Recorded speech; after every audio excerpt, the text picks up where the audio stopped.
What's up, everybody? Welcome to Kinda Funny Games Daily for Monday, October 2nd, 2023. I'm one of your hosts, Greg Miller, alongside the Queen of Halloween, and of course, Pixel Circus's own Saige Ryan. Hello, Saige. That might be the most excellent introduction I have ever received. You know, I'm happy to give it to you. We did the whole 24-hour stream for launching the spare bed. Yeah. And believe it or not, a lot of people didn't make it to the end because that's a long time to stream. But at the end, in the wee hours, me and Blessing admitted we hated fighting for the title of King of Halloween. And just gave it to me. We gave it to you and Janet, don't forget. You and Janet split the crown in two in a very miscongeniality way. And here's the thing, Janet deserved it. Janet fought for it. Let's not get ahead of ourselves. I did absolutely nothing. But you were dressed in spooky attire, I remember. Like you were living it. You know what I mean? And I follow you on the Instagram. I see that you're all about Halloween. I live Halloween. Here, I had done nothing to earn that, and I just walked in and took it, and it felt really, really good. That's how easy it usually is to get something kind of funny. Just come in and take it, and we are all too lazy to stop you. It's like when Gary Whitta comes in and just takes cases of LaCroix. That's why I keep people up for 24 hours most of the time. By the end You of really it, wear them down. A war of attrition. That's how I handle negotiations for every business deal. Saige Ryan. Yes. I know you well, of course, from Kinda Funny content, but usually youtube.com/kindafunny content, not Kinda Funny games. You're over there. True. You're doing all the Star Wars reacts with us. You just did this big D&D stream that I want to talk about. But if somebody's tuning in right now and doesn't know your body of work, how do you describe yourself in 60 seconds? Hi, I'm Saige Ryan. I'm a content creator and founder of the digital network Pixel Circus. We're a variety gaming network that does a lot of tabletop gaming, and I also host a morning gaming news show over there as well called It's Too Early with Anthony Carboni, who you also might know from popping up on this channel occasionally. And that was going to be my first question. What don't you like about Anthony Carboni? Because I have a laundry list. Ooh, he's too good at giving gifts and makes me feel bad about myself. That's true. He makes it seem so easy. He really does. He's just one of those people that's like, oh, I just looked out for you during the year and I thought of you when I saw this. Who's got the time? Who's thinking like that? You know what I mean? I'm busy. I also dislike when he gets hit by trucks. He's made a habit for himself, and I would request he stop that. Sure, that'd be good for everybody. I hate how much custody he has of his dog over me. I'd like more of it. That's fair. I've got a pretty long list. Okay, good. Well, I appreciate those off the top of your head right there, ready to go. As I mentioned at the top there, you did on Friday do something truly unique here and special with us. a 3-hour plus D&D live stream. Just about 4. Outrageous. What was that like? Thank you so much for doing it. You know, it was absolutely phenomenal. I remember we sat down and we had our little practice session of all right, everybody, let's get familiar. Let's start building these characters together. And I signed off the call and I was like, Godspeed to every one of these boys. They've never played this game. Yeah, they were in the deep end. They're in the deep end. Yeah. And it was a lot of I played tabletop games a lot, and putting my nerd glasses aside and being like, I'm not going to say anything if a rule's wrong. I'm not going to be that person. I'm going to be chill. Yeah. And though I know everybody is hilarious and would put on a wonderful show no matter what, I was so incredibly pleasantly surprised by how committed and how wonderfully the team showed up for that game. Yeah. And how much funny bullshit it was. It was absolutely phenomenal. I mean, shout out to your guys' tech team for putting that together. Insane, yeah. Most of us are here being weird little tactile nerds and rolling dice on a table, and y'all had fucking explosions on the screen and shit. That was really, really cool. I had a great time. If you didn't watch it, ladies and gentlemen, it's up right now in its entirety. YouTube.com/kindafunny. Nick, Kevin, the entire team went above and beyond for that. So if you could go check that out, that'd be awesome. So many of you already have. I tried to win Tim's dad. I wanted to win Tim's dad in a race. That's all I wanted for that game. Couldn't do it, though. I couldn't do it. Or by spoilers, I guess. But whatever. I heard there was some cool stuff from Mr. Nobody, too, but I'll stay out of that. Saige, before we dive into the news, the one thing I always like to do for a host that I'm hosting with on Games Daily for the first time is favorite video game of all time, and then current game of the year. You can start in any order you want. I know I've thrown a lot at you. Okay. Those are big questions. Favorite game of all time? I'm going to cop out and I'm going to say 2 because I think they're 2 very different sides of the spectrum. That's fair. Skyrim. Of course. And Animal Crossing. Oh, okay. Any Animal Crossing in particular, or you just put the franchise GameCube Animal Crossing. Oh, nice. I'm such a simp for the GameCube. I think all games on the GameCube were the best iteration of every game. And if that's hard to argue with, ladies and gentlemen. Toadstool Tour, Mario Kart Double Dash, of course, Animal Luigi's Mansion, Harvest Moon, Wind Waker. Wind Waker. God damn, this is a compelling argument. It's a great system, and it has a little handle to carry like a briefcase. That was can't cool. be argued with. Yeah. And my game of the year this year so far is Baldur's Gate 3. Yeah, I figured. It's like not surprising. I was going to say, I play a lot of D&D, and then it was like, yeah, it's Baldur's Gate. Yeah. It's very interesting though, because engaging with like a lot of people who are playing Baldur's Gate, everybody's playing it as this like romance and dating sim. Yeah. And I'm just into being dorky enough that I'm like, oh right, there are romance options. What are you doing in it? Are you trying to just kill everything and get everything? Little missions. Yeah, you're doing the objective. I'm a hero. Yeah. I have things to do. And everybody like keeps describing all of these cutscenes they're getting, and I'm like, how are you getting those? Yeah. And they're like, I'm talking to the other people. And I'm like, oh, that's interesting. Are you kidding me? Yeah. I'm looting. Yeah. So I've not gotten very far in my romance with my wizard. Sure. But hey, you're doing the objective. You're getting far in the game, unlike a lot of people. And unlike some voice actors are, because the SAG-AFTRA strike has failed to reach an agreement with the companies. There's a big epic departure, and we'll talk about this and so much more on this episode of Kinda Funny Games Daily. Each and every week on a variety of platforms, weekday, the transition that got me in the middle of a sentence. Weekday, we run you through a variety of different news stories on a variety of different nerdy topics on a variety of platforms. If you want to hang out with us, no big deal. Watch us record the show live, twitch.tv/kindafunnygames, youtube.com/kindafunnygames. If you're watching live, you have a special job. Go to kindafunny.com/you're wrong and tell us what we screw up as we screw it up. That way we can correct it for everybody watching later on youtube.com/kindafunnygames and listening on podcast services around the globe.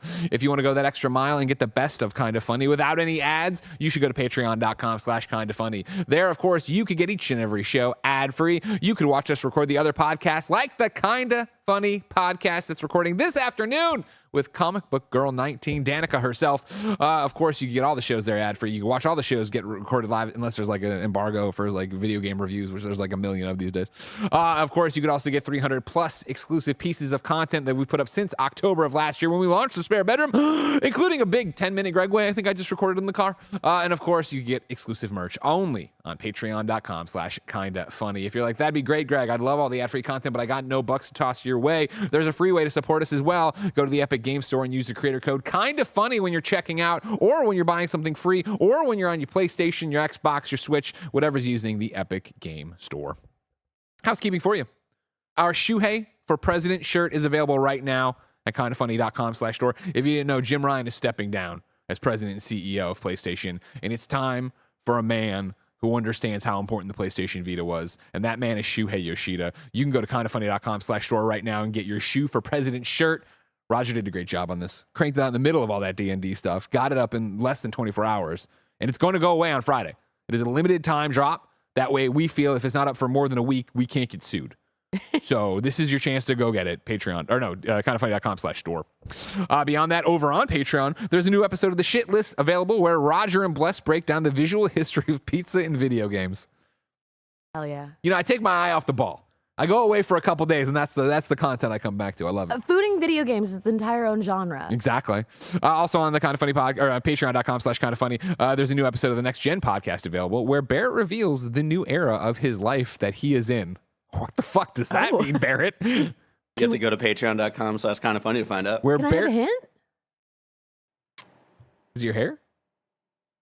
The hair is the beginning. Okay. The hair is the beginning. They shaved him on the last new Next Gen podcast. Okay, all right. But now he reveals the new era of his life that he is in. Yep. It's even kind of written as a riddle. Yeah. You know what I mean? It's almost threatening.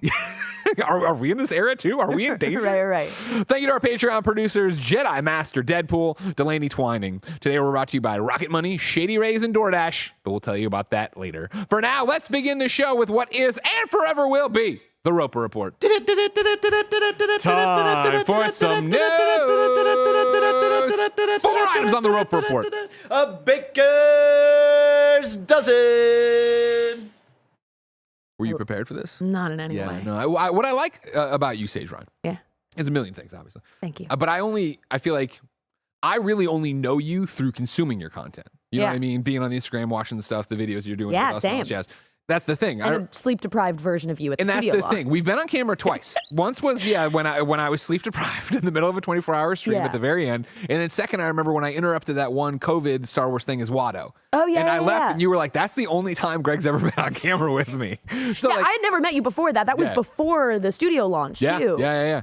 But here you are. Yeah. You're in the middle of it now. I'm ready. I'm in it. Right. I'm wondering if everyone's always as horrible to you as they were at the studio launch. No, they really just got ganged up on me then. Otherwise, they're usually very respectful and they apologize. Usually off camera, like whenever they make fun of me, they usually then apologize later on and say, like, you know, you're an inspiration to me. You did this whole thing for me. It's you know, I wouldn't be here without you, kind of thing. Yeah. Carboni cried. Number one on the Roper Report: SAG-AFTRA talks with game companies failed to reach an agreement. This is James Batchelor over at GamesIndustry.biz. Scheduled talks between SAG-AFTRA and 10 video game companies have failed to reach an agreement about the rights of voice actors and performers.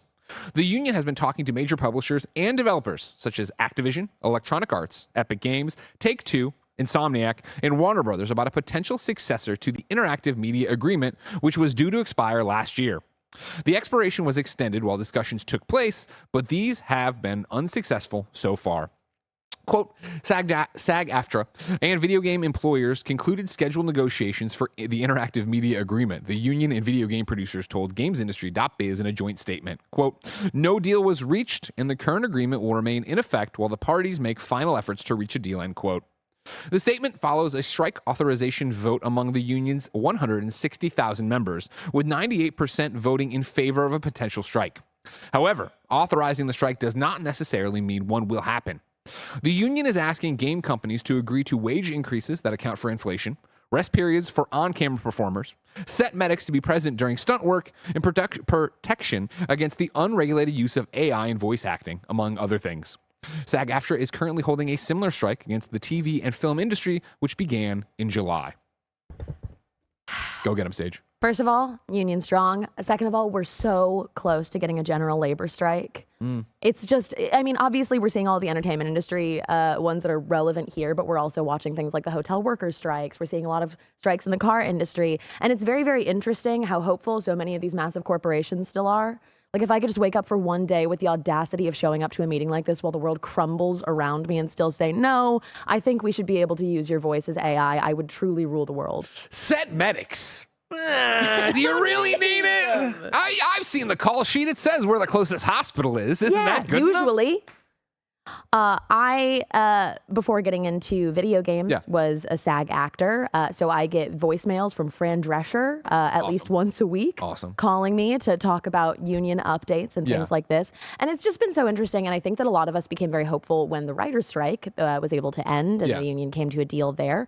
Where the writers got everything they wanted. Where they got everything they wanted. And everything they wanted, everything that was owed to them and justified. Absolutely. We have so many friends that were out there on the picket lines every single day. We have friends that were strike captain leaders that put in so much work for this. So we were like, okay, well, at this point, like, this has to have proven something, right? Like, a precedent has to be set for what can be accomplished, where, of course, a studio is not going to want to give and pay fairly.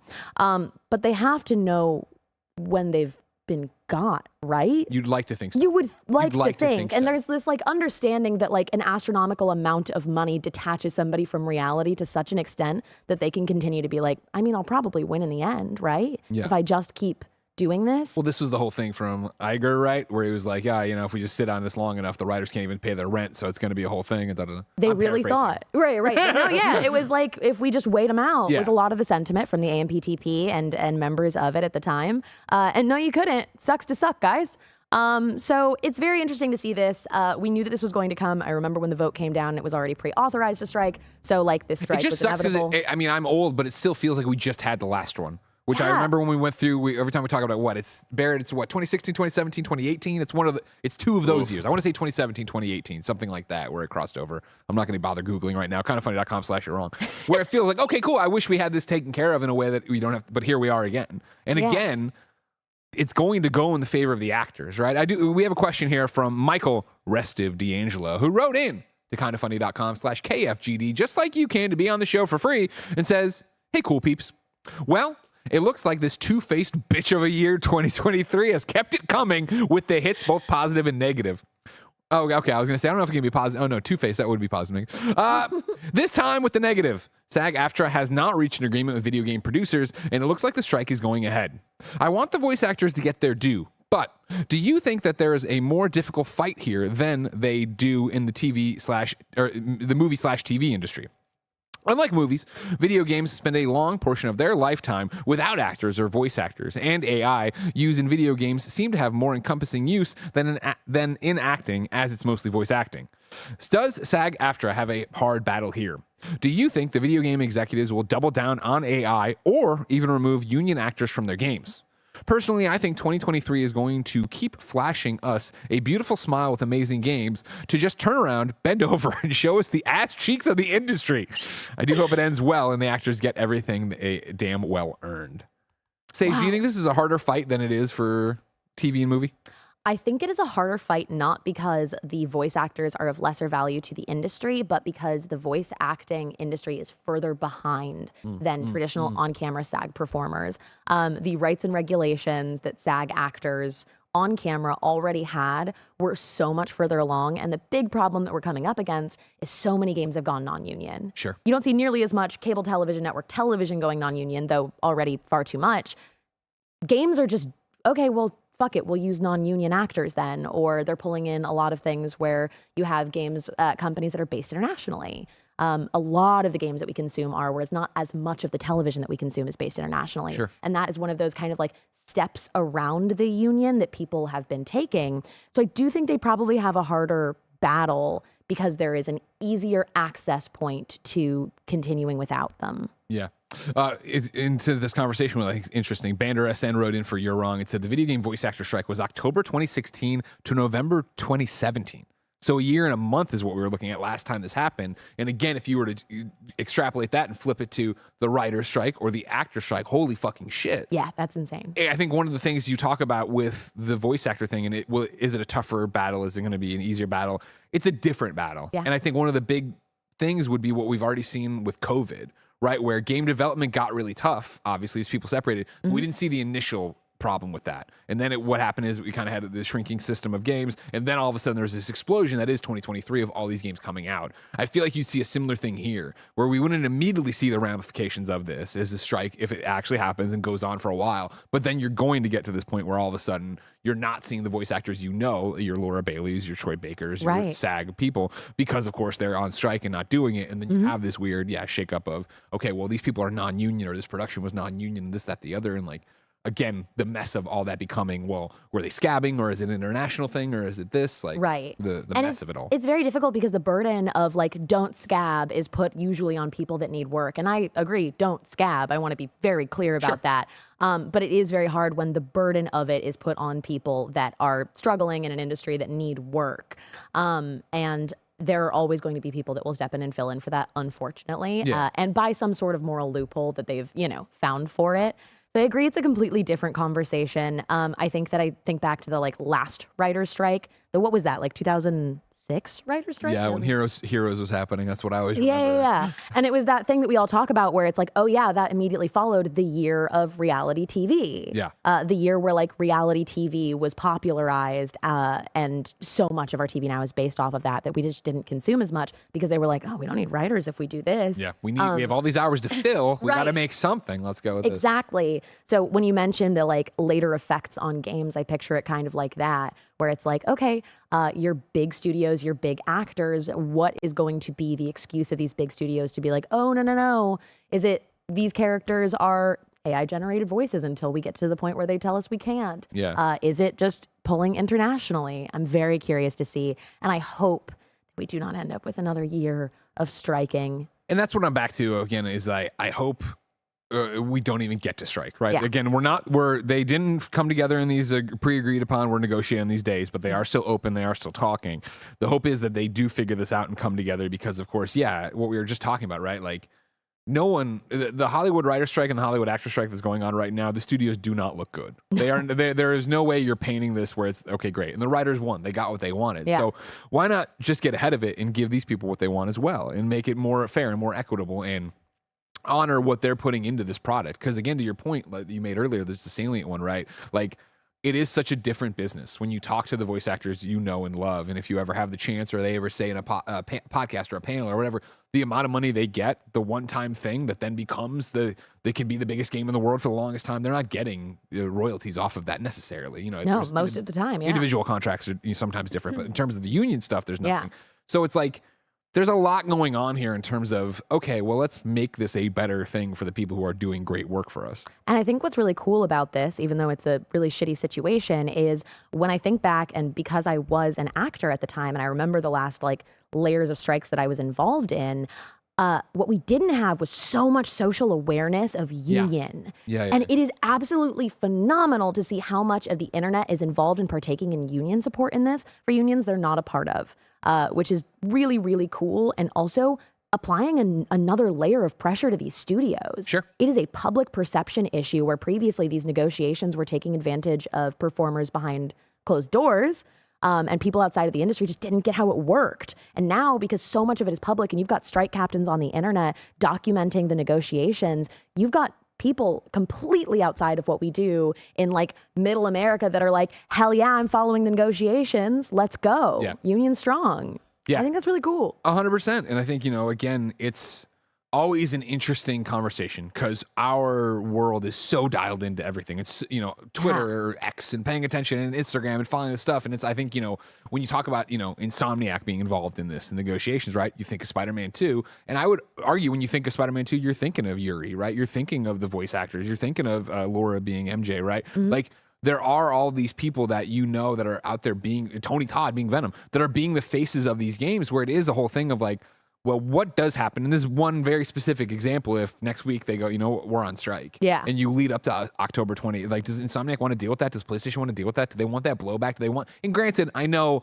to the mainstream that has no idea this is happening and isn't following and isn't listening to a video game podcast, they don't care. They don't know. There's a Spider-Man game. Sure. Still... Do you want every review mentioning that? Do you want this whole thing? Do you want the sidebar? Like, that's such a little thing, I know, but then you think about the ramifications of in 3 years when you have a game where the performances aren't as good. When you think of going to what you're saying, being one of these companies, going to the developers, like, all right, cool. What if we didn't have voices in the game at all now? What if it was just text-based? What if you start changing the ideas to try to work around it? And that's all sucks. Yeah. How many people need to refuse to buy your $70 game for you to go, oh, they liked it for a reason, and my public perception matters? I mean, we are in an era where people successfully boycott. Yeah. And it is an incredibly effective tool. We vote with our wallet. It's funny, you say that in one of the chats that went by, it's long gone now. Thank you for being so active on YouTube and Twitch. But it was one of them being like, well, big name voice actors are one of the reasons we get $70 price tags. Yeah. I assure you it's fucking not. No. If this strike goes on for 10 years, you're not going to see PlayStation be like, you know what? We're bringing games down to $60. We're passing the savings on to you because we didn't have to pay for Nolan North. We, because we are in this industry, know so many of those people that are like the top tier of voice actors. They are not where that money is going. And though there are plenty of people, like you said, individual contracts that are paid wonderfully well for their work, that is not the thing moving the needle on your price tag. It is the CEOs that are making 70 times the base worker salaries at most of these companies. Yep. And I bet if we elect Shuhei, the president and CEO of PlayStation, that won't happen. Kindafunny.com/store. We'll be watching this with bated breath, obviously, as this continues to evolve and change. But yeah, my hope would be they understand this is a zero-sum game. They aren't going to win. Like, you know what I mean? You can let this limp on and you can screw up a bunch of promotions and you can screw up the public goodwill of all this stuff. But in the end, it's going to be for the workers. People are going to want these voice actors to get what they deserve. Right. And which, again, are medics. Right. And that they don't want AI to take their fucking jobs. They want to go to work, mostly. They want to 100%. go to work safely. Hey, just think of how good you guys would look if you didn't do what the AMPTP did. You could be the good guy. Right, exactly. You could be like, okay, we saw what happened, and you don't even have to pretend like it's self-serving. You could be like, you know what? We actually feel in our hearts that you deserve it. Right. I wonder which one of these companies is screwing it up the most. You know what I mean? Ted Price ain't doing this. Ted Price would never do this. People in the chat, guess. Number 2 on the Roper Report. Epic Games' director of publishing strategy is leaving the company. This is Tom Ivan at VGC. Epic Games director of publishing strategy, Sergey Gelyolkin, is leaving the company. In a statement released on Monday, he said, today, I missed a word there. It's his last day at the Fortnite maker. It's unclear if his departure is directly related to the widespread job cuts at Epic. Last week, the company announced plans to lay off around 830 employees, or 16% of its total workforce. Announcing his departure, he said he was not, quote unquote, not a good fit for where Epic is headed as a company. Jesus fucking Christ. What a comment to say there. Gallionic is the creator of Steam Spy, a website which launched in 2015 that automatically gathers data from Steam user profiles before analyzing it and generating statistics like approximate game sales and average playtime per game. He joined Epic in February 2016 as head of publishing for Eastern Europe before taking on his current role in August 2017, according to his LinkedIn profile. Gallionic's learnings from the Steam Spy were used to help develop Epic's Steam competitor, Epic Games Store, which launched in December 2018. Quote, "Today is officially my last day at Epic Games," he said. "These 8 years have been some of the most exciting in my career, and I am deeply grateful to my former Epic Games colleagues and Tim Sweeney for allowing me to help build Epic 4.0. We launched Fortnite, which later became one of those self-reinforcing cultural phenomenon I wrote about just a year prior. We proved that free-to-play without pay-to-win can work at scale.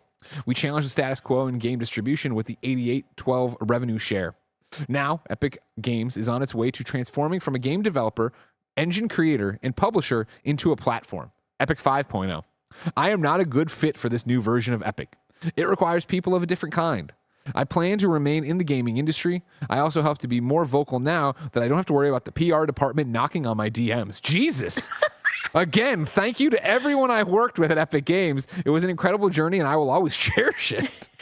Usually these are word salads. I got nothing to say. This guy's like, I'm not a good fit for where they're going, and I'm going to fucking talk about This it. is the shadiest statement. Sometimes It's too honest. I don't know if it's shady. It's honest. I love it. But it's like such a little like, there's those little digs in it that I do love. I'm living for it. Yeah. But it was so interesting. I was looking through some of the stuff about this, and there was also a statement initially that was like, "We can confirm that we have split amicably with former blah, blah, blah."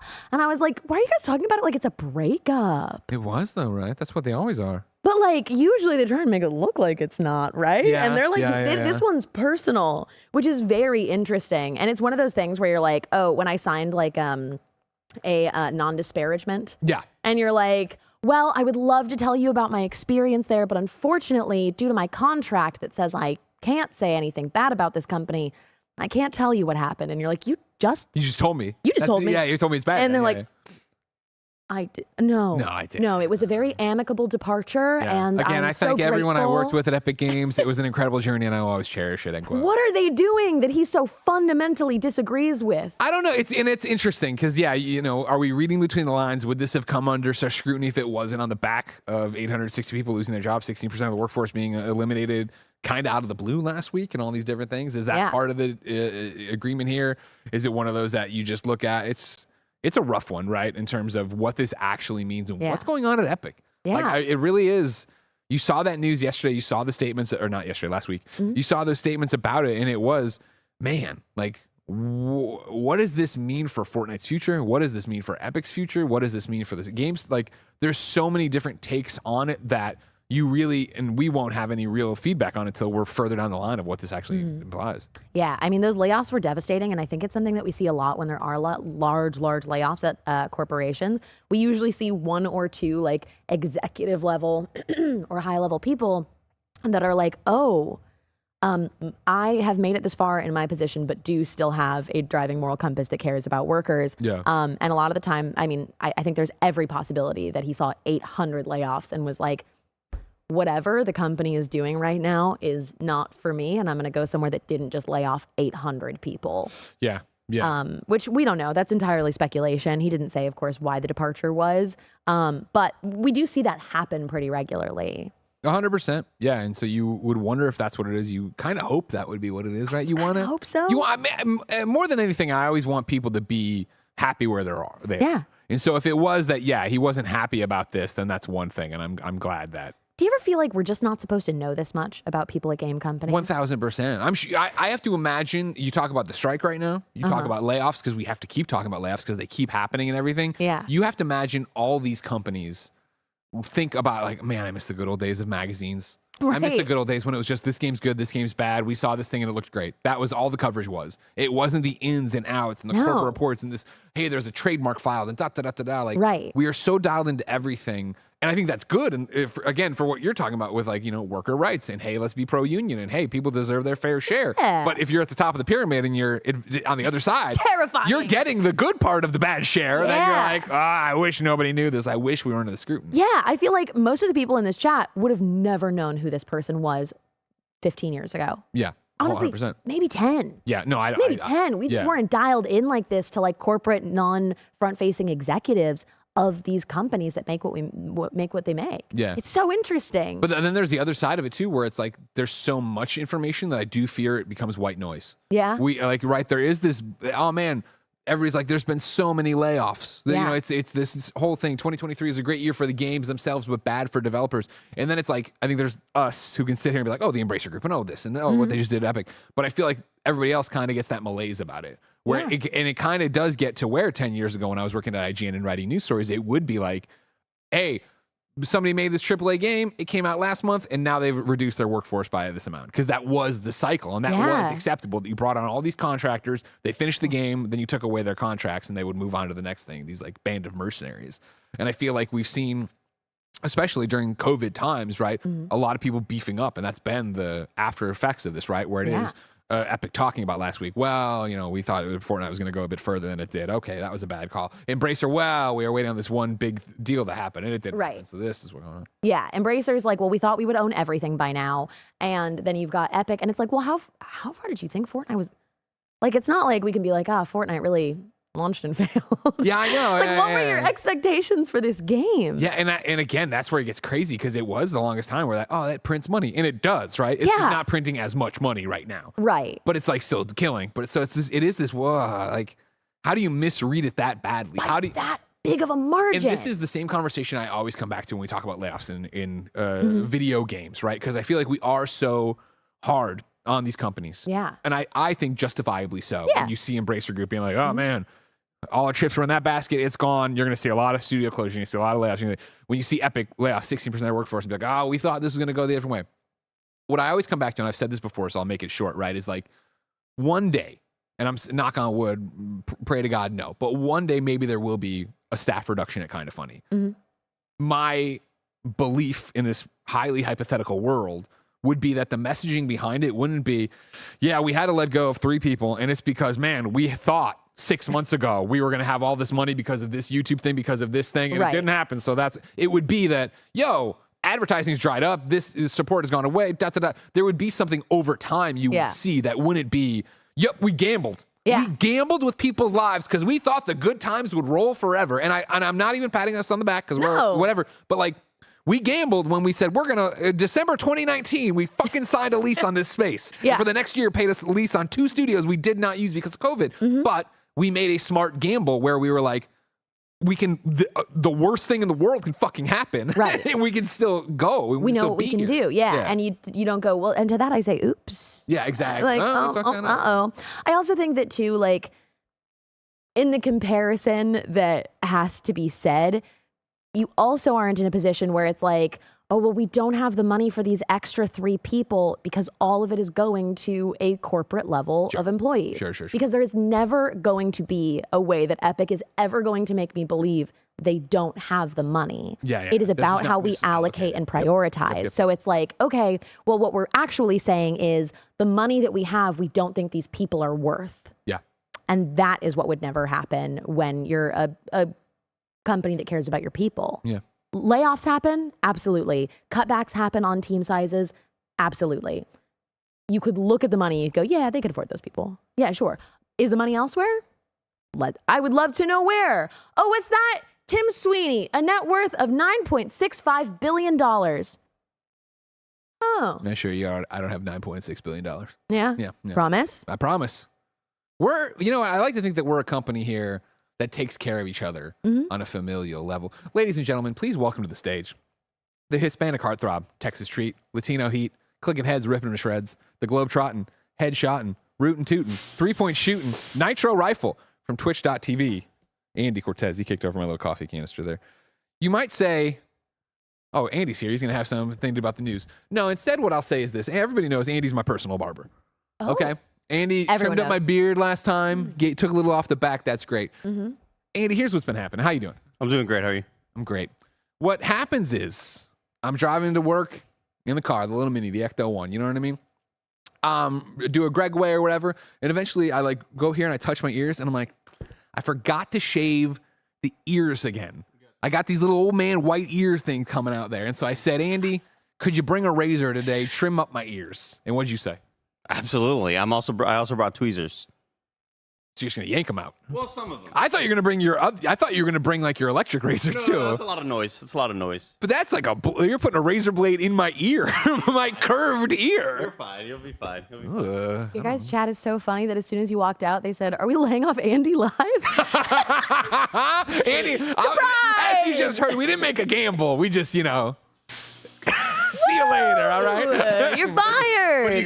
You gotta chew my ears first. I was gonna wait for him to finish with the razor before I laid him off, Saige. Yeah.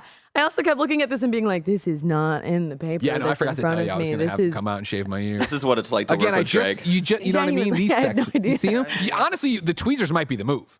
Just go boom. I don't. Yeah, you can't get. You're talking about inside. Yeah, your I was ears? talking about right here. That's why the razor scares me. I don't even know if you could razor that without really getting rid of the. No, I can razor it. I can razor. He's an expert. Oh shit, he's doing it. Already got a couple. Yeah, you did. It doesn't hurt. Yeah. I want to stay very still though. That face you're making does not imply that. Well, it doesn't hurt. I made the face and then I need to stay still because I don't want. Oh. I don't All want. right, now you have a second to readjust. Look at it. Look at this expert right here. We're getting some of the longer ones. I mean, you can get whatever you want. It's just that little nest in there that I don't like. Yeah, that's Oh, you described it as a nest. Well, yeah, it's not that bad, but you remember like when you see your grandpa or like some other old guy, Yeah. real bad. Like I'm there. I got to be careful. And this is probably the only possible solution. That one you feel. That one you feel. You'll wake up. All right, he's tweezing it right there, ladies and Just do the gentlemen. next story. It's all good. I got it. Okay, cool. Yeah, I'm sure you can read perfectly. Dude, it's a pretty serious story though. It's like one of those where I don't know if I want to Maybe read you this should have headline. looked at the run of show before you called Andy out. Maybe skip to the next story. And then we'll go back to the serious one. Yeah. Okay. This one I can do. Yeah, okay. Okay, all right. We're going to go to number 4 on the Roper Report, all right? Kamiya tells fans to ask Platinum about Project GG. This is Andy Robinson at VGC. And we have a trailer. Platinum Games' exiting vice president, Hideki Kamiya, has given the clearest indication yet that he's likely not going to be involved in the flagship Project GG following his departure at the company. Last week, Kamiya announced his shock exit from Platinum after co-founding the company 15 years ago and leading some of the most iconic games in Bayonetta and The Wonderful 101. I had to wait for that pinch because it was a big one. One of the many questions left open by Platinum and Kamiya's statements was, oh God, you're inside. The status of Project GG. Announced in February 2020, Project GG was described at the time as an action game featuring a giant hero, described as the climax to director Kamiya's superhero trilogy following Beautiful Joe and Wonderful 101. On Sunday, he commented on the title for the first time since confirming his Platinum exit, telling a fan on Twitter to ask Platinum about Platinum. Is that really the quote? Quote, ask Platinum about Platinum. Yeah. End quote. All right. Regarding the future of the title. A Platinum Games spokesperson told VGC, we cannot disclose, that one got me. We cannot disclose any further information regarding Kamiya's departure other than what we announced on Twitter, on X, parentheses Twitter. Yeah. God, I fucking hate it. Can't we all, just as adults, come to the bargaining table with ourselves and just say, we're still going to call it Twitter? Oh, 100%. We don't need to say X. That is dumb. I've never once called it X. I appreciate you. I won't do anything Elon Musk tells me to do. Are you done? Are the nests I don't know. cleared? I don't know. I didn't realize it was this bad. Keep going. Do your thing, Andy. Oh, No one's gonna shit. stop Here we you. go. Okay. I do feel like Hideki Kamiya's tweet about it was very much like, well, don't What at do me, you bro. fucking say about it?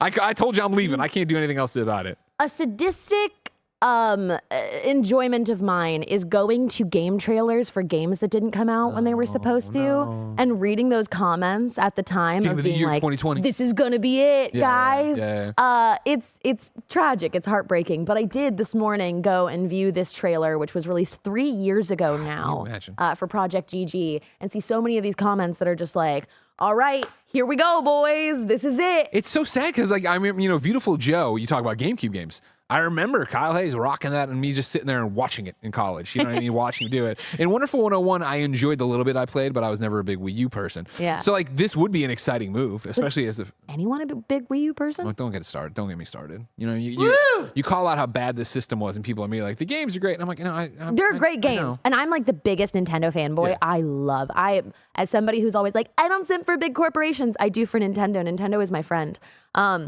But there's no big Wii U fans, right? Oh, Yeah. Woo! Is it you? Whenever I get in an argument, Is it Barrett? the Vita versus Wii U, and people are like, well, Wii U had it. I'm like, all those games are on Switch now, so I don't need the Wii U. Yeah, love the But games. those games wouldn't have existed on the Switch. That's not how this timeline. That's not how this timeline argument works. I don't know. But also, Wii U has Donkey Kong 64, so you know. There you go. A lot of you, great Andy. games. Is that the last place you can get DK64?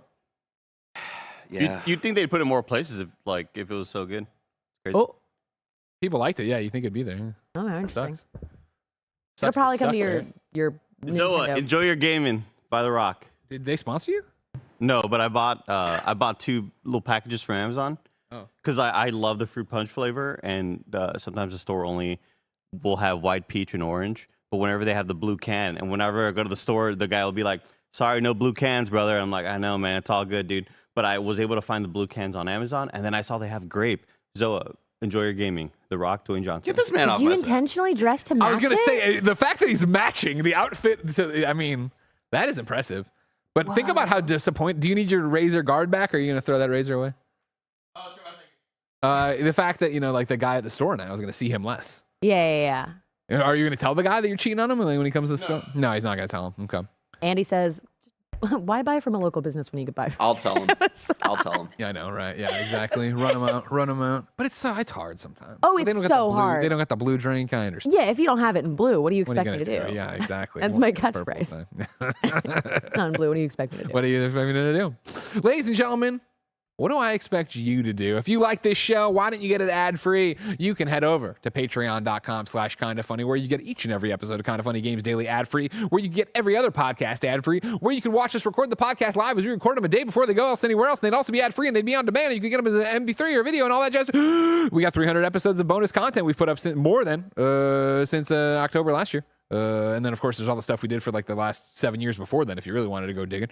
And then, of course, there's merch and cool stuff and yada, yada, yada. There's a bunch of great stuff on patreon.com/kindafunny. It's what keeps the mics and lights on. However, you're not on patreon.com/kindafunny. So here's a word from our sponsor. This episode is brought to you by DoorDash. Did you burn your last piece of toast? Have the avocados gone bad? Is the hot sauce bottle empty? You could try grocery delivery from DoorDash. You'll get everything you want delivered when you need it right to your door. You've trusted DoorDash to deliver your restaurant favorites, and now you can get grocery delivery that actually delivers too.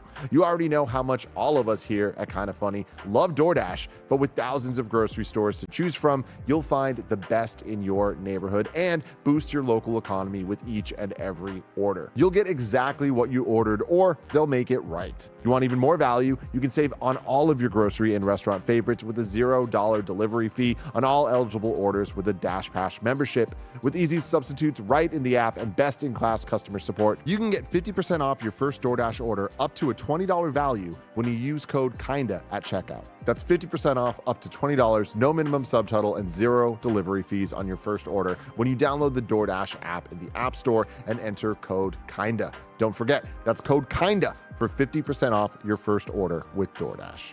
This episode is brought to you by Shady Rays. Take on the sun with gear built to last. Our friends at Shady Rays have you covered for the warm weather ahead with premium polarized shades at an affordable price. Shady Rays is an independent sunglasses company that offers a world-class product that's just as good as any expensive pair we've worn. Durable frames and extremely clear optics for outdoor adventures. And that's not all. Shady Rays offers the most insane protection in all of eyewear. Every pair of sunglasses is backed by lost and broken replacements. If you lose or break your pair, even on day one, they told us they will send you a brand new pair, no questions asked. Wear your Shady Rays with confidence because they have your back long after you purchase. Every purchase supports the Shady Rays Impact Program, which works directly with nonprofits and their communities to empower and make adventure accessible for all walks of life. Exclusively for our listeners, Shady Rays is giving out their best deal of the season. You can go to shadyrays.com and use code KINDAFUNNY for 50% off 2+ pairs of polarized sunglasses. You can try for yourself the shades rated 5 stars by over 250,000 people. Again, that's shadyrays.com. Use the code kinda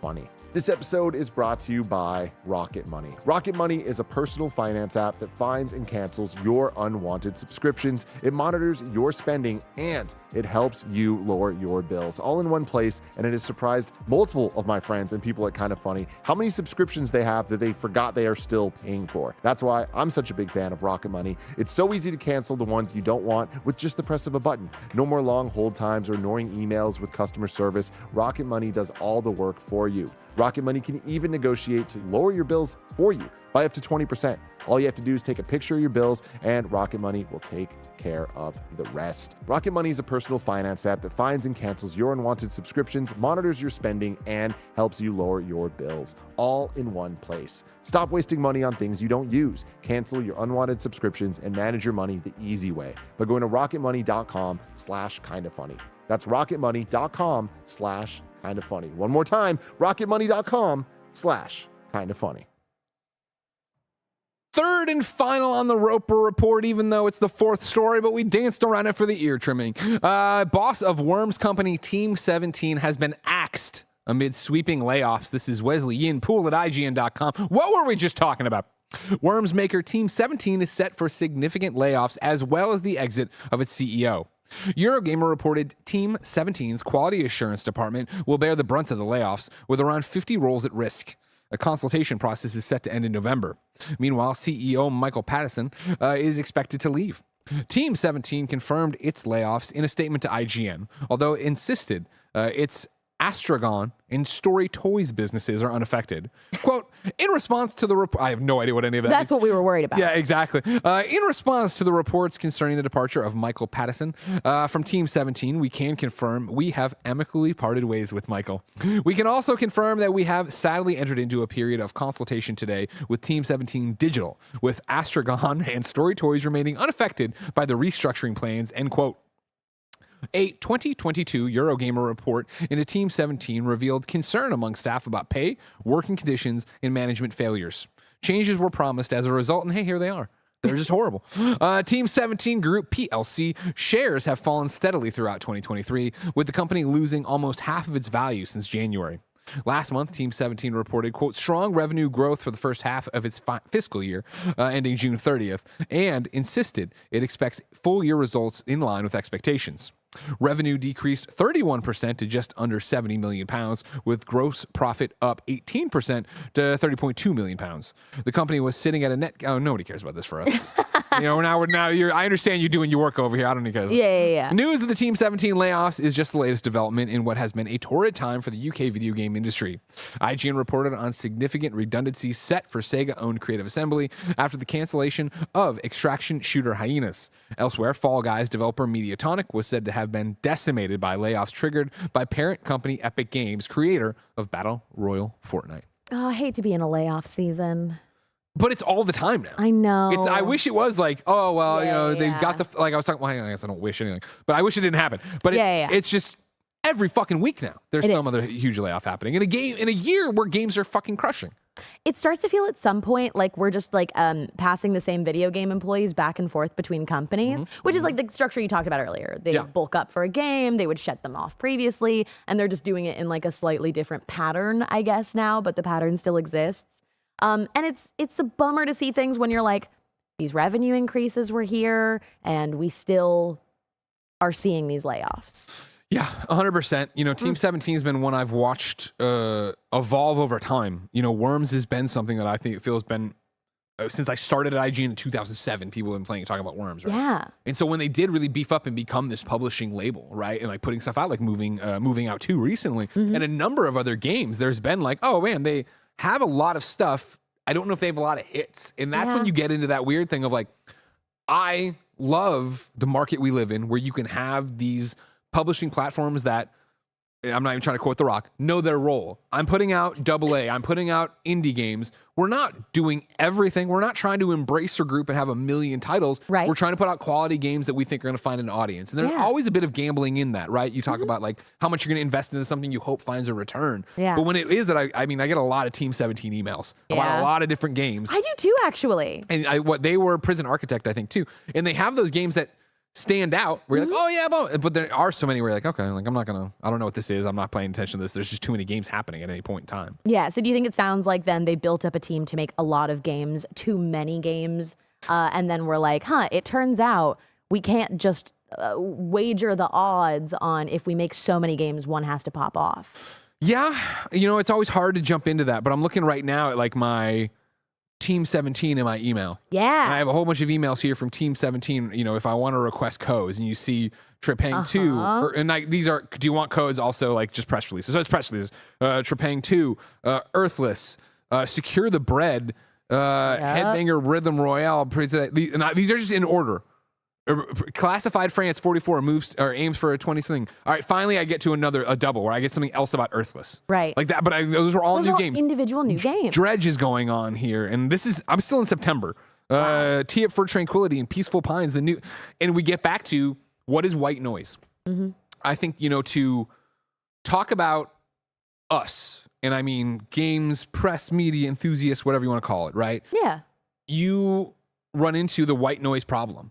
There are a million games coming out at any point in time. So if you're getting hit up about everything, it's so hard to find anything. Oh, yeah. And so when I look at my email and I see Team 17 and I know they make a lot of stuff, but I struggle to name 3 games, right? Because I was like, Worms, of course, right. Moving Out. It's like, but then it's like, that's a bad scene to be in. That's not what you want your label attached to. That's what killed THQ, and not even Embrace Group THQ of right. Kings of AA, and then they just put out so much stuff where you're like, I don't care about any of this. And then you, again, gamble on that. We found success with this, so if we, exponentially increase the catalog, clearly that means exponentially more money. That's a very interesting business model, and sometimes I'm just like, well, did you Google it? Did you Google, like, does this work? I don't know. I guess I'd recommend that to everybody. They sure didn't. When I was like, why are you doing this? This doesn't seem like this makes sense. Like, I don't know, maybe everybody before you start a business, like Google it, like look it up first. Has anyone else ever tried this? Has this worked for anyone What did they do that was good, and what did they also do that was bad? I don't know. It seems like there's something there, but like Moving Out, that was a really fun party. I think they've done 2 of them. Yeah, Moving Out 2 just came out. Yeah, Moving Out 2 just came out. Most recent months. Yeah, those were really fun. And again, like games. I'm not. So that's the thing. I'm not saying these are bad games. No, I'm just saying you get to. But there's also 10 in between those that I couldn't name. Exactly right. Oh, yeah, I'm looking at their front page here, and it's everything we just talked about. It's Undead Inc., which I'm not familiar with. Earthless. Nope. A lot of Worm stuff. Worms they're still counting on. Okay. Headbangers, the Rhythm Royale. I remember that was one that demoed well. Or not. Cool name. It didn't even demo. I guess it had it when the trailer dropped and whatever we were watching. We all liked that a lot. So yeah, we'll continue to see. It sucks that QA is taking the brunt of it. Ugh. But we see that a lot, and that's a bummer. Yep. You know what else is a bummer? When games aren't out. There are a lot of games I'm waiting to come out for, but they're not out yet. But, that sucks. If I wanted something more immediate that was out, Saige, say what came to the mom and grop shops, where would I go? Let me stack up my papers here a little bit. Out today, we have... No, you just read the title. Just read the title. No. Okay. Okay. Well, the official list of upcoming software across each and every platform, as listed by the Kind of Funny Games Daily Show hosts each and every weekday. Yeah. Now you can do out today and new dates if you want. No one ever does it for me. No? You know what I mean? Nobody They helps always you? expect me to do all this. You do it. Do it, Saige. Let me tell you. Bilkins Foley out on PlayStation 5, PlayStation 4, Switch, and PC today. Quasimorph Early Access on PC. Trepang 2. Which is one of the Team 17 games I just referenced. Is it really? That is out today on PS5 and Xbox Do you know, Series X. can you name one thing about this Fuck game? no. Fuck Can no. anyone in this chat, can anybody watching this tell me one singular thing about this game? I beg of you. I'm going to get a press release, okay? Yeah. I want to see if anybody says anything. Someone said horror game with a Nothing. question What game? mark? It's a horror game? Somebody says it's a hyper... Wait, what game? They're not even paying. So here's what the press release says, all right? Ultra-violent supernatural action shooter Trepang 2 blasts onto consoles today. Team 17 Digital and Trepang Studios have today launched Grizzly supernatural action shooter Trepang 2 on PS5 and Xbox Series X following the game's explosive debut on PC earlier this year. A spiritual successor to the fast-paced and over-the-top first-person shooters of the mid-2000s, Trepang 2 on console pairs high-octane 60 frames per second, first-person gun fu gameplay with a devastating heavy metal soundtrack as players embark on a supernatural journey of death, destruction, and corporate conspiracies. The bio sounds like AI wrote it. Yep. 100%. It absolutely does. And the footage is giving PS3 horror. You're thinking of The fear? trailer that You're we're looking at a lot playing of right fear there, I was just like, oh, okay. Well, hey, that is one metric game. Anthony and I say that on It's Too Early a lot when it's something that we're just like, look, I know you come here and you expect me to have an opinion on something, and I have nothing for you. That is one metric game. That's a video game. Nua on PC. For some reason, Quasimorph made this list twice. Blessing. God damn it. Transmissions on PC and Iron Fury Aftershock on PC as well. New dates for you. Train Valley's 2 arrival on consoles will be delayed to the 22nd of November.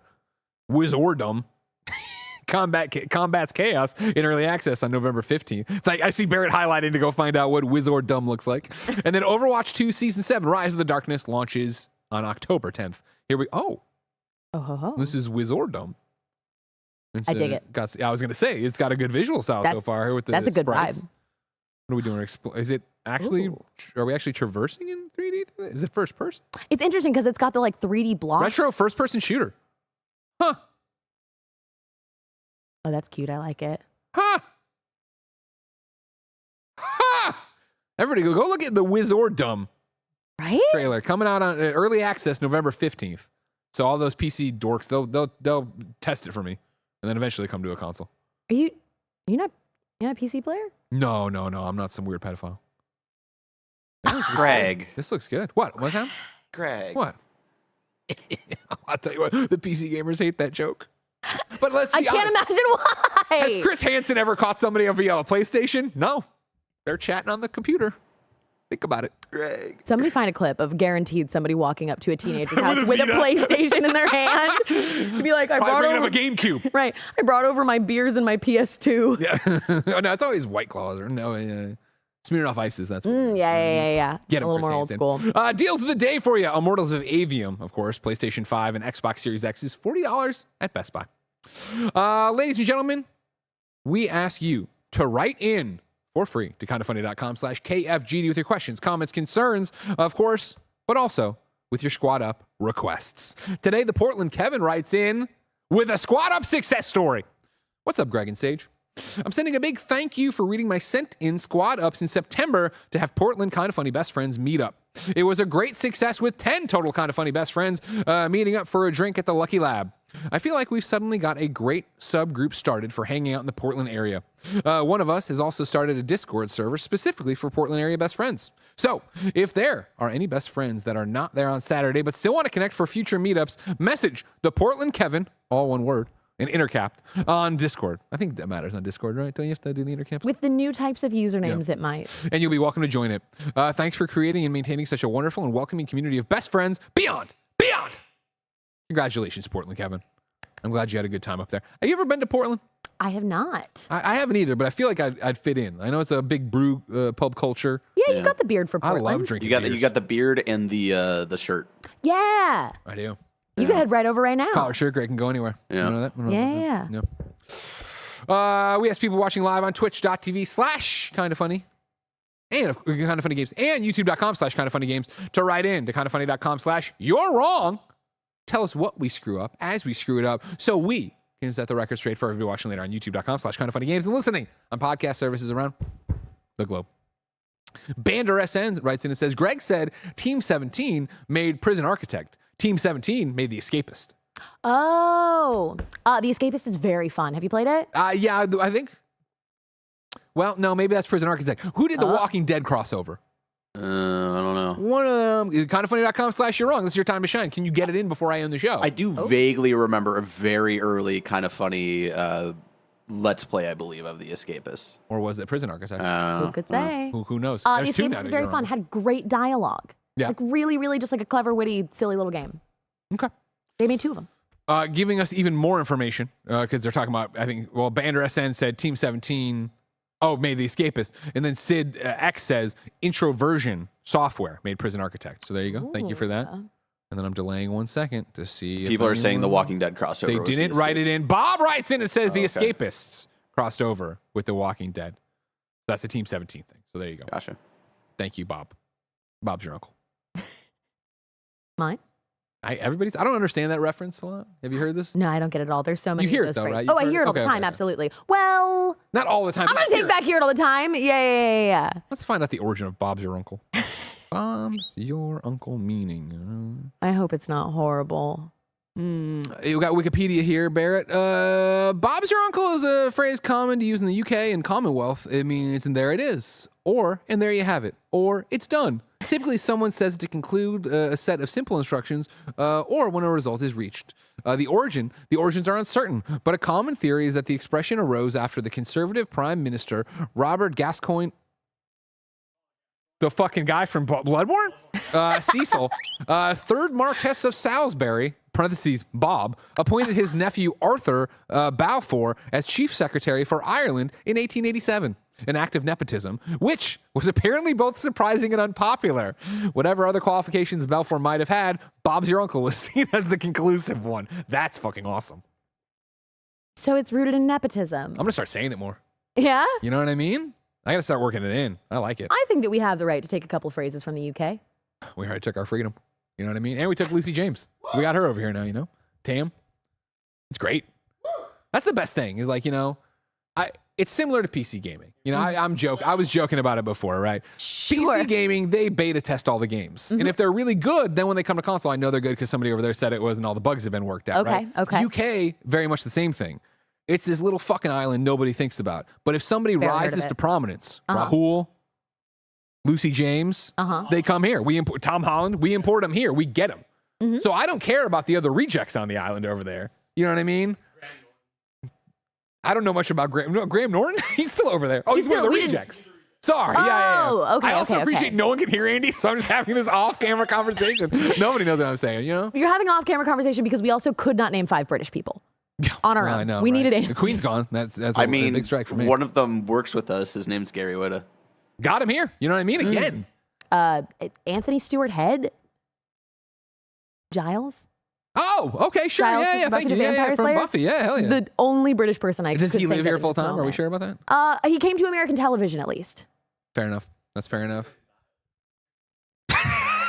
Andy said, I thought you meant Niles from Frasier. Ladies and gentlemen, this has been Kind of Funny Games Daily. We're a bit loose in the second half of the show, and you love it that way. If you want to support us, of course, you can watch us record the show live on twitch.tv/kindoffunnygames, youtube.com/kindoffunnygames, both live all the time. If you're watching live, kindoffunny.com/you're wrong. If you want to watch later, head over to patreon.com/kindoffunny, where, of course, you can get each and every episode ad-free. You can get all the other podcasts ad-free. You can watch them live as we record the other podcasts. You can get the bonus episodes, et cetera, et cetera, et cetera.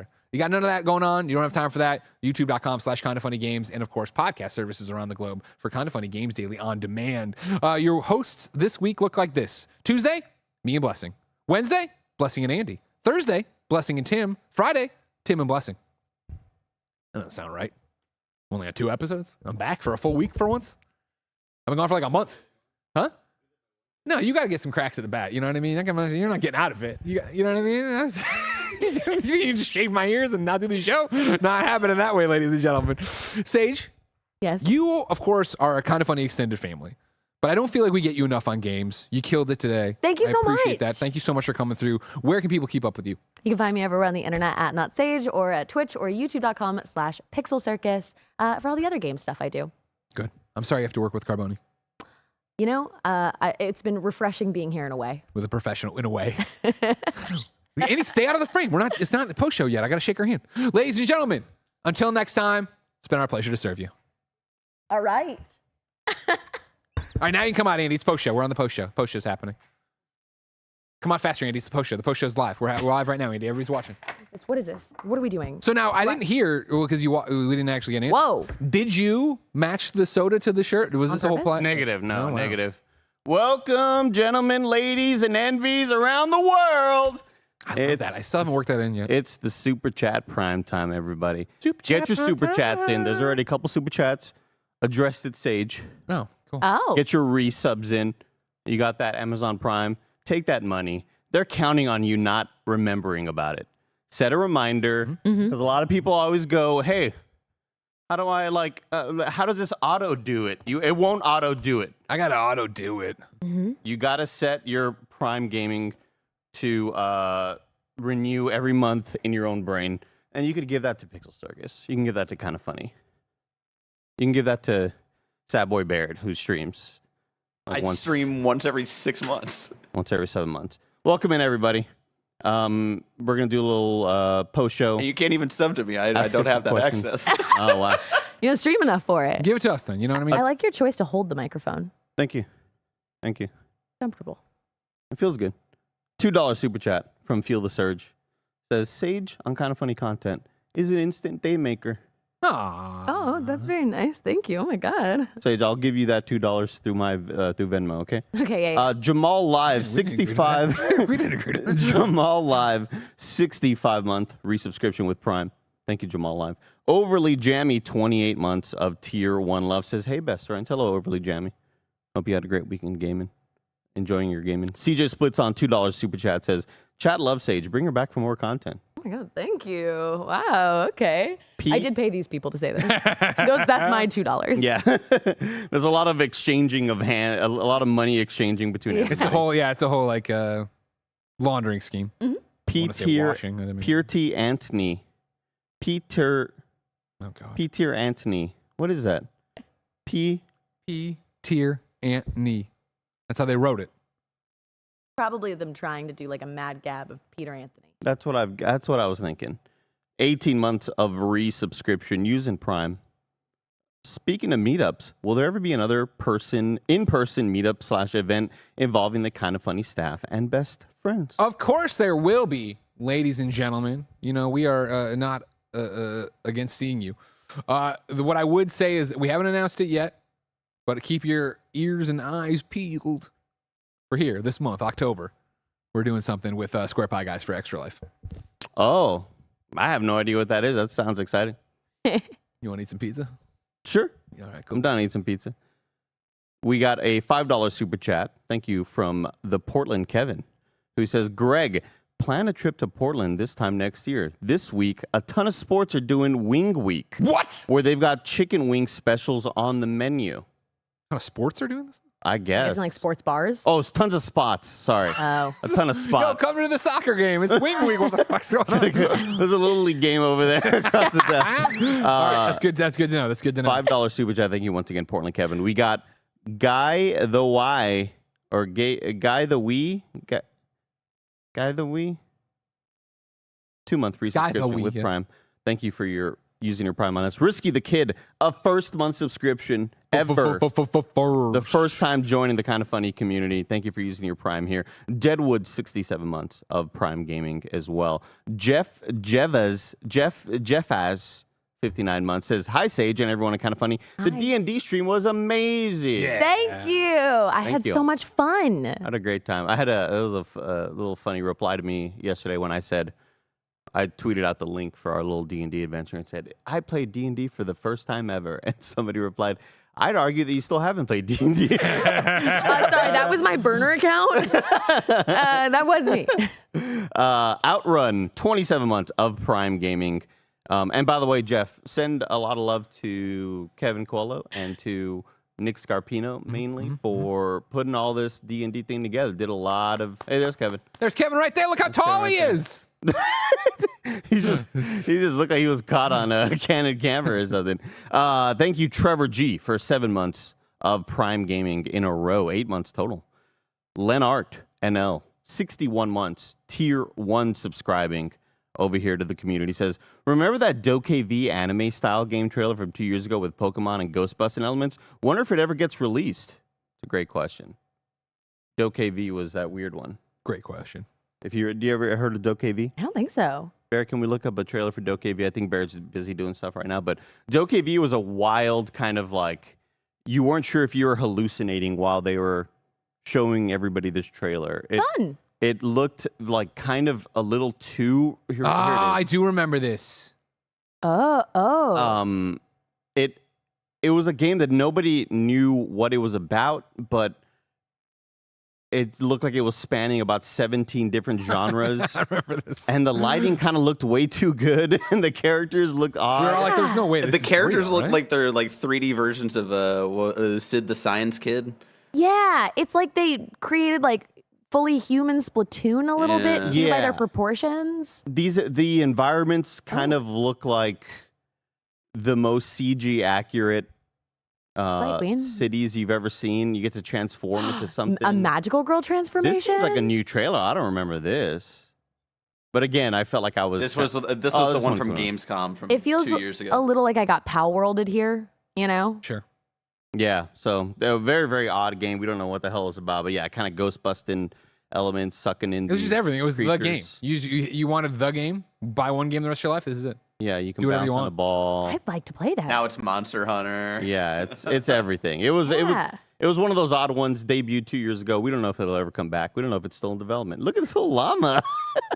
Adorable. I don't remember this. Again, I felt like when the trailer was done, like who put something in my drink? I am hallucinating right now. I don't know what about this I'm into, but I'm into it. Yep.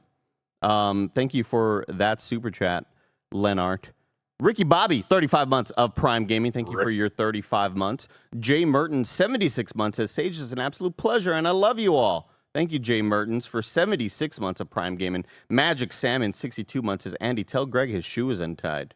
They're not. I know they're not. I can Is feel it a them. prank? They're nice and tight. Yeah, it totally is. Prank? Yeah, but what if you didn't check and you stand up and like the camera's still on, but doing the thing where it pulls back on the crane and then you trip off the stage? Hit your head on the cord. Oh my God. That'd be really good exposure for the company. I've said that before, and I will say it again, ladies and gentlemen. If I die on camera, I want them to air the footage. All of us are destined to this. But if I kill someone on camera,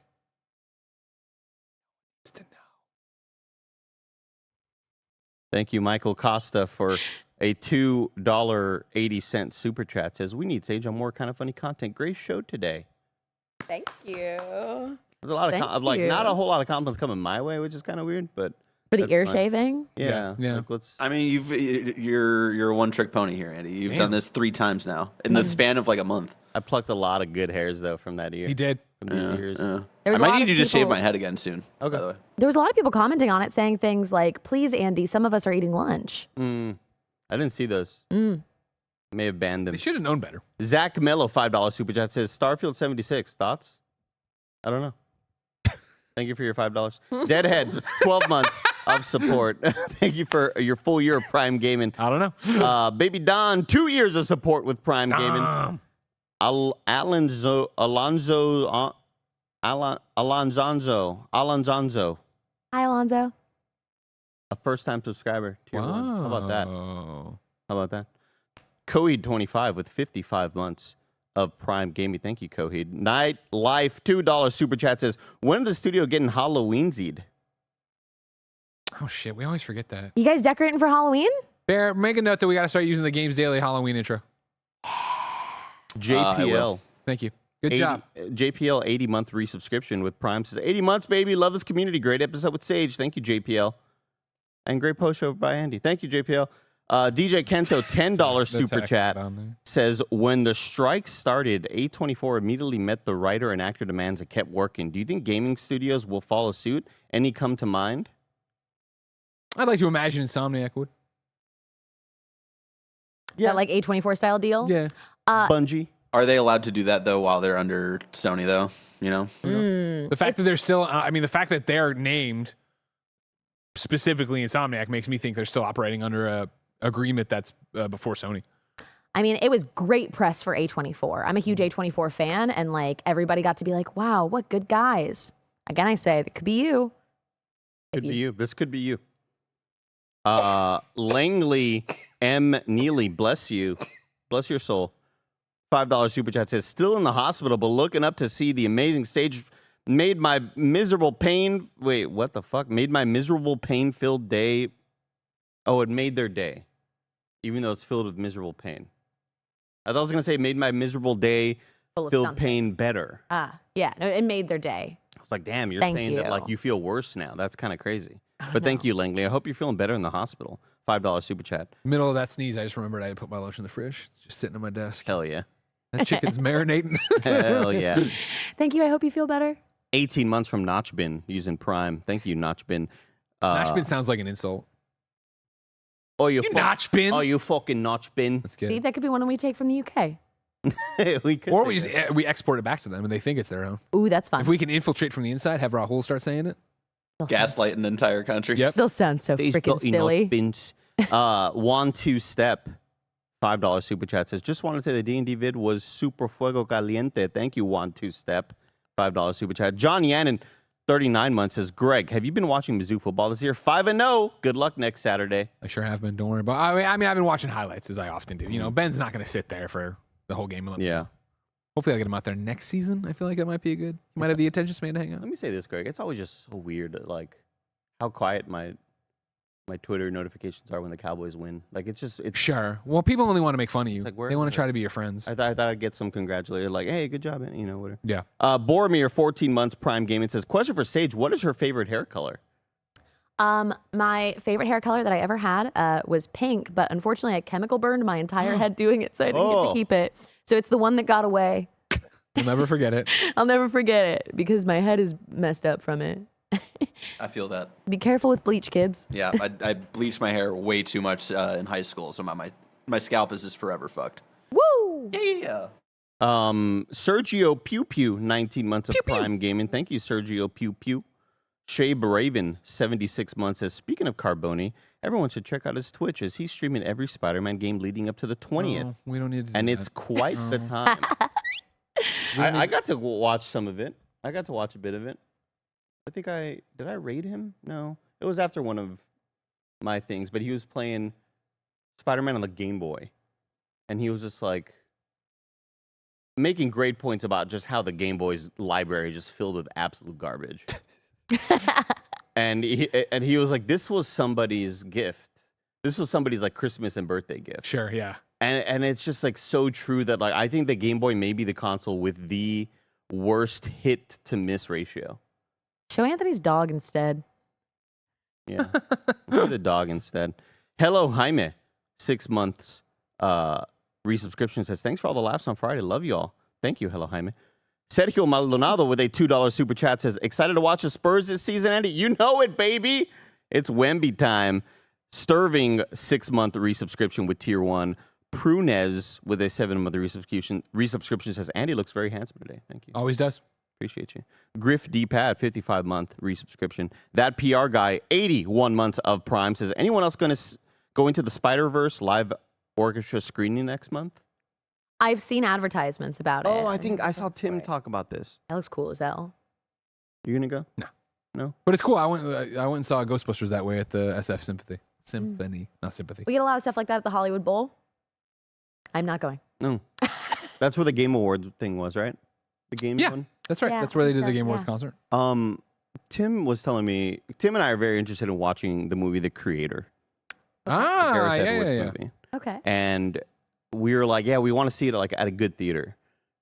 But unfortunately, the only one that was showing it at the time that we had checked was at the Regal Cinema one. And I think it's called like RDX or something like that. It's not Sure. 4DX where the seats shake. Sure. It's the one where there's like AI projections on the side that make this whole screen look like it's surrounding you. Like you look at the screen here, but the walls are also kind of like It's like 3 screens almost, I didn't right? even know that was a thing. yeah, it's like when somebody watches a movie with like hue lights and their whole room is Yeah, kind of lit up, yeah, you yeah. know? Sure. It's a very similar thing, a similar kind of recreation of that effect. And he was like, it's a terrible experience. Oh. He But looks now- like RPX. RPX, there we go. Thank you, everybody. But now it's kind of available everywhere. It's in Dolby as well, and and IMAX. But here's the thing: it wasn't filmed with IMAX cameras. It was filmed with the big thing they're talking about with the creator is that it was filmed with like a $4,000 Sony camera, and apparently that's like insane because movies of this budget are usually made with cameras that are like 3 times that cost. And so everybody's Yeah. like, you can get this $4,000 camera. Look at this shit. It's a dude that's the thing that they filmed with. It's a little tiny little thing. It looks like a little, you can buy it at Walmart. You know? Yeah. Like, Look, you've got Olivia Rodrigo releasing music videos on an iPhone. I loved a lot of those kind of TikToks regarding that. Like, yeah, hey, she filmed it on an iPhone, and the equipment attached to the iPhone Yeah. was about, several hundreds of thousands of dollars. Because it's all like the cool moving little like rigs that they use and everything. Yeah. Give Kevin a He'll monopod. He figure can make out. it happen. He'll figure it It's out. a monopod. Zach Mayo, $5 super chat says, Andy, that wasn't a good enough answer. Greg, Starfield 76, thoughts? No, we've learned our lesson, haven't we? Haven't Yeah. we? You think Bethesda would like they're gonna jump back into that? I mean, it could be cool. Oh, it was a suggestion. I thought it was kind of like a joke, like, hey, this is the same quality as. Oh no, I think he was making a like, would you be interested in a Starfield Oh. 76? No. No. I like my personal experience with the Starfield. I don't need to get Yeah. up there and be making a stupid base with other people. Yeah. Base. What if But we made it worse? Imagine I make a ship for you. We'll make a ship together. Well, I mean, you just come to my house and do that, or I just give you my save. You do that. Okay. Do that. Do that. I GGY. Colin Berry became a subscriber for 6 months in a row. Says, Andy, are you going to use the ear hair as a voodoo doll every time Greg says something bad about PCs? One step ahead of me. One step ahead of you. Go ahead, say something bad. I'll actually tell you that, you dodged a prank today. And it was because, of course, I thought it would be repeating, old thing. What happened is Jen came home. She was gone and we had all these packages or whatever. And we went through and there was a package and it had a bunch of game swag in it or whatever. And it had like 25, 30 postcards in there that were advertisement for this game. And she saw my wheels turning. And she said, "What do you think?" And I'm like, I said, I wonder if it's worth the investment to buy the stamps and send one of these cards to Janet Garcia every day because it's for a game she didn't like, she didn't enjoy. And Jen was like, "Oh, I don't know about that," because then I'm like, "Yeah, that's a good point." She's like, "You could do it to Andy," and I'm like, I've already done that kind of stuff to Andy. Like, I don't need to do that again. Oh my God, I still have a lot of those saved. You should. No, those are. I hope you put them in our. Yeah. Every once in a while, Sage, I got a card one day from an unmarked address. It wasn't, Terrifying. but the handwriting looked very familiar. Sure. And I see the card, and I think it said like, what was it? A Happy Father's Day or Get Well Soon or something? like that probably. Yeah. I don't remember for the record. Get well soon. A threat. Yeah, absolutely. That just sort of indicates that something will happen to me. Delaney Twining, $5 super chat says, "Is pumpkin spice overrated? No. What's the official flavor of fall?" Pumpkin spice. I would agree that pumpkin spice is. It's not my personal favorite, but I agree that like we can say that it is. I'm gonna say it's specifically the Reese's pumpkin shaped. They don't taste any different. Sure. But they Well, they're feel different pumpkin. in my heart. Yeah, for sure. They do taste different because it's a different ratio of what you're used to. It's more peanut butter. Yeah. It's more I got peanut my first batch of pumpkin Oreos this weekend. So Yeah. good. God, so Ooh. good. What are the official songs of the fall? I think we all know. Oh yeah. Do you want to get those prep? Yeah, maybe one day. I will say pumpkin spice overrated in the sense that too many companies try to pull off that flavor. Not everything works with that flavor, and companies need to learn that. A lot of love in the chat for apple cider. Oh, I love apple stuff. I mean, I don't know if I love apple cider. I don't know if I've tried that before. No, Who I loves have. apple stuff has never tried apple cider. I mean, are you we like talking- a cider? Yeah, I do. I have tried that. I love that. I had an man. apple cider Anytime. coffee from Starbucks. One of the worst things I've ever ingested. Anytime apple and cinnamon are collabing, Yeah. that's one of my favorite things. When they're collabing. Oh man, when they get together and post like y'all ain't ready for this heat, and I was like, oh man, and it finally, oh, it's so great. Saige with a 39-month resubscription asks, Andy, did you see Mr. Beast bought the rights for the ad patch on the Charlotte Hornets? Really? That's interesting. Wonder what Mr. Beast is gonna do with that. By the way, I saw Mr. Beast thing be like, would you, $100 million or whatever it was, stay in this room for A grocery store. No, there was another one. It was Okay. like, would you stay in this room with another person? None of y'all get the money if one person leaves the room. That's a Jackbox game. It's also, there's a movie. I would do it. Like, I would absolutely do it. How long are you going to stay in the room? I think it was like a couple months. Yeah, this is a movie with Like Kate 3 months, Bosworth maybe, or- and that guy from, oh God, I'm sorry. Kate Bosworth, and then the guy is Emil Hirsch, right? That's the guy who was in the movie with it was, oh God, the 100 Days, the porn people are star saying? moved in next door or whatever. I don't know what you're talking about. People Prisoner's say- Dilemma? Is Eli Hirsch is a guy, right? That's a thing. He was going to be a thing for a second. No. Anybody? Immaculate Room is the movie. Michael Leary, thank you very much. Okay. Thank you, Michael Leary. People are The saying Girl Next Door is the other movie with the porn star. But is it Emil Hirsch? That's what I'm asking. Is that a real name? Is that the man? Okay, thank you. Yes. People are saying it was $500,000. That it was only $500,000. We have to stop pretending like this is philanthropy. Yeah. Okay, yeah. Being like, look, this person really needed $500,000. So you know what this person with $500,000 did? tortured them. I have to turn my mind off and just appreciate and like try to get the feel good out of the videos of, hey man, this person cannot afford any sort of treatment, health treatment. Sure. So let's not think about how bad it is and how fucked up the country all is. these people. I love Squid together, Game. All these people got together and gave him money, and like suddenly, and guess what? They're gonna live now, and like I have to turn my mind off to like just how dystopian and awful all that is, because I do like just to feel good and get like teary eyed whenever they surprise this person with the news. Yeah. And then like every once in a while it creeps in like we shouldn't have to be doing this. I'm like no, go back down. I'm trying to be happy right now. You know, I already had a terrible day. We've made content out of your basic human rights. Stefan Streaker with a $10 super chat. Whoa, says go Dogs. Mizzou going down 11-4. Oh, Georgia. We're going to shock the world. We're going to shock the world. Don't worry. These are sports, right? Thank you, Sturving, for gifting out 2 subs. Appreciate you, Sturving. Chris Doverson says light the beam. That's a Sacramento Kings reference. I know. Sony Boy, $5 super chat says, love the show. Boy. With an English degree and lifelong experience in playing video games, how would you advise pursuing video game journalism as a career? Don't. Just start hot taking, baby. Get on the internet and make some hot takes, piss off PlayStation or Xbox, or piss off both and see which one works better. Maybe create 2 different Twitter accounts to kind of like experiment and see which one gets more successful. Yeah, A/B test. And then go down that range. We're all about grifting, baby, okay? Become a right-wing grifter. That's where the money's at. A lot of fucking idiots out there that are just super willing to give money to people that like echo the stuff that they say. So just like start saying awful shit. It's going to be really bad for you. You're going to feel terrible about it in the long run. You're going to die. You're going to be in your deathbed being like, was it really worth it? And it was, because you're rich now, dog. You're rich, baby. What's up, Barrett? Or just start doing it. Like start a blog somewhere, start writing some stuff, try to freelance for smaller sites. There are plenty of sites out there just doing it for the fun of it. You could get in there, start getting some bylines, get a nice little portfolio put together, then start applying for freelance work with bigger sites and kind of move your way up the ladder that way. Of course, going to a PAX is always great for networking, meeting other people, going to panels, meet the people you respect that way. Or be like, Xbox will never have Spider-Man, dude. Look at those fucking losers. Or be like, PlayStation, a controller sucks, or whatever it is that you say about PlayStation. You can't say anything. It's perfect. Yeah, go on extreme sides on either way. You know what I mean? Sure. Yeah, I love the A/B test idea. Yeah, but you could like specialize and find something that you particularly have a unique perspective 100%. on. Yeah. That you could bring to the games industry that you feel like is being missed, a community that you feel like is underrepresented, or you could do what Andy said. Yeah. Valid. Like All these roads are valid. There's a lot more money. What I'm saying, I think. You're right about Like, that. you're gonna get banned from a lot of platforms, rightfully so. Yeah. Gonna piss off a lot of people and You're burn gonna a lot of bridges. You're gonna end up on a Rumble. Right, you're gonna end up being a video bunch of games awful journalist people. on You'll get a big social. offer on Kick or whatever. You're gonna be exclusively on Rumble. Like with they only take 5%. the most terrible people. Sinister Sunset donated $5 and says, "Do you think we'll ever get a Prince of Persia reboot? Hopefully, with some accurate Middle Eastern casting / rep.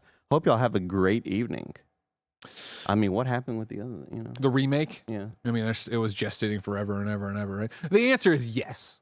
I think you will. 100%. I would say because, of course, nothing is ever dead in video games, and I think people would jump back to that. Kebab says we did in 2008.